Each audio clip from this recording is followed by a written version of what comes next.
Uno tiene la Primera Guerra Mundial, el surgimiento del comunismo en Rusia, la Gran Depresión, la mayor crisis en la historia del capitalismo mundial, el surgimiento del fascismo en Alemania y la Segunda Guerra Mundial, la guerra más sanguinaria por número de víctimas en la historia de la humanidad.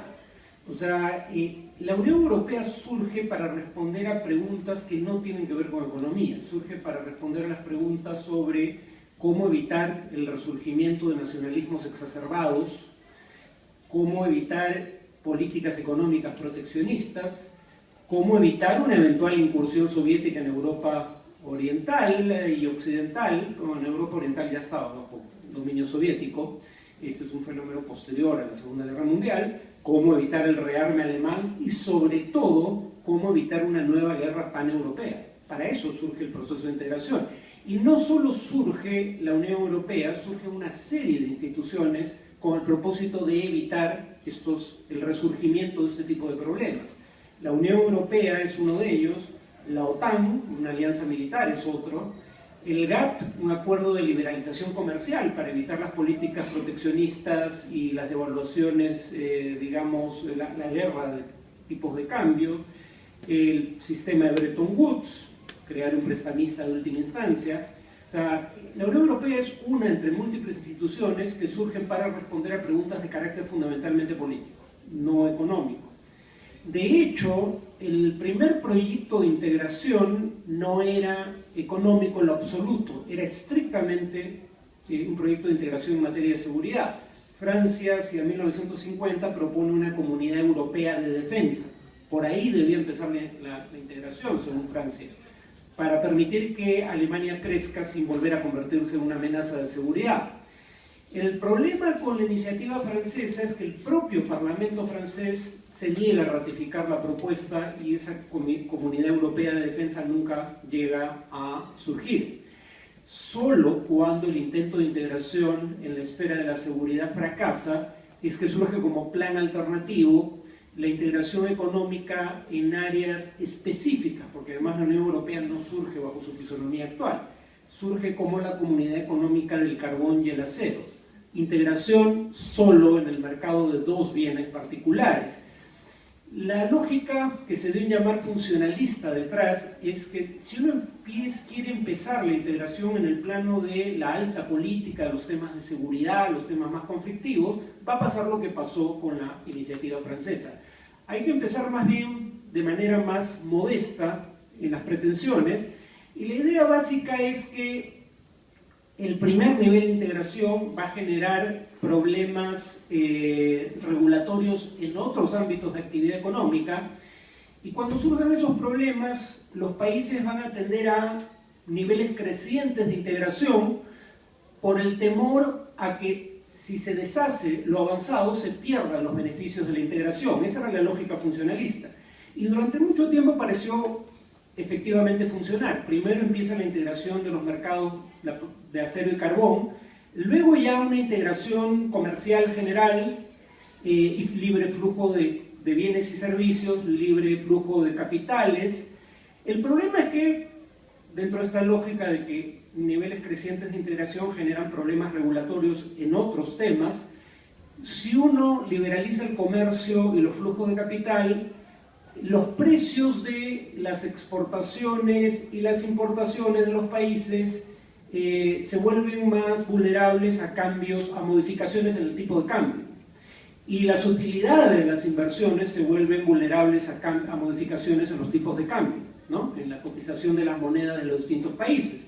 Entonces, integraste las economías y creaste un problema. Si un país devalúa, adquiere ventajas competitivas, y salvo devaluar, que es lo que se quería evitar, que todos devalúen competitivamente, el otro país no tiene mucho que hacer para protegerse porque no puede volver a elevar barreras arancelarias. Luego entonces la integración comercial genera un problema, y ese problema lleva a un nuevo nivel de integración, que es tener una coordinación de políticas de tipo de cambio. Se crea lo que se debe llamar el sistema monetario europeo. La idea básica es que los países de la Unión se comprometen a mantener la cotización de sus monedas dentro de una banda cambiaria.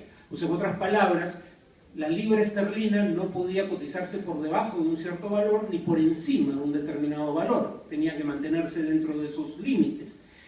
El problema es que las monedas de cada país eran demasiado vulnerables a ataques especulativos.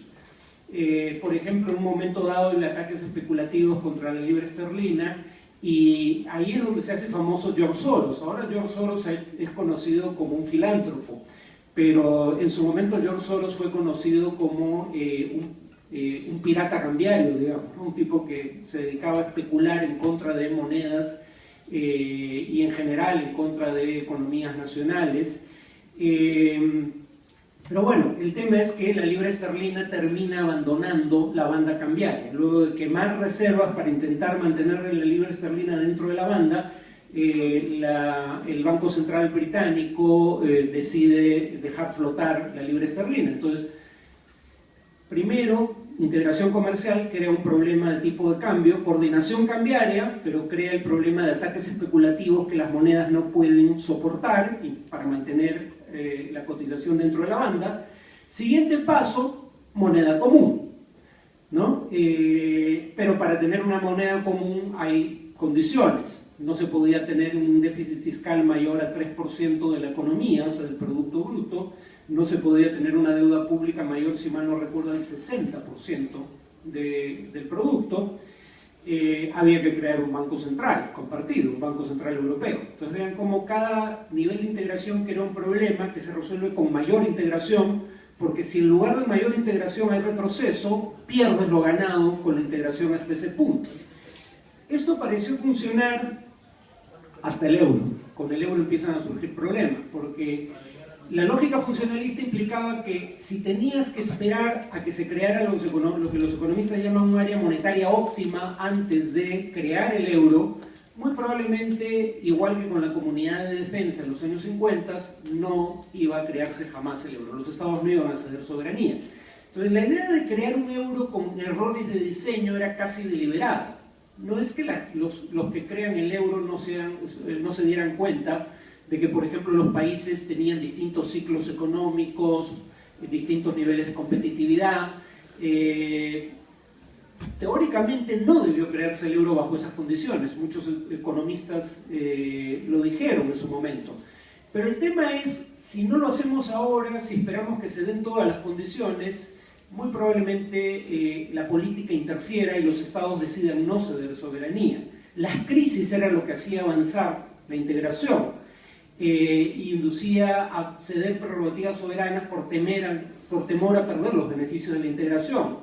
En el caso del euro, por ejemplo, muchos decían, ahora que el euro ha sido una fuente de problemas, después de la crisis del 2008-2009, si vemos los problemas a nivel de país, la cosa es grave. En el caso de Grecia se mencionó al inicio, 178% de la deuda pública griega equivale a 178% del producto, o sea, es casi 2 veces el tamaño de la economía griega. Pero si vemos la deuda de toda la zona euro, de todos los países que tienen el euro como moneda común, la proporción que el déficit fiscal de la zona euro representa como total de la economía es más baja que la proporción que el déficit fiscal representa del producto en Estados Unidos o Gran Bretaña. Si vemos la deuda del conjunto de la zona euro, es más baja como proporción de la economía que la deuda pública de Estados Unidos y Gran Bretaña.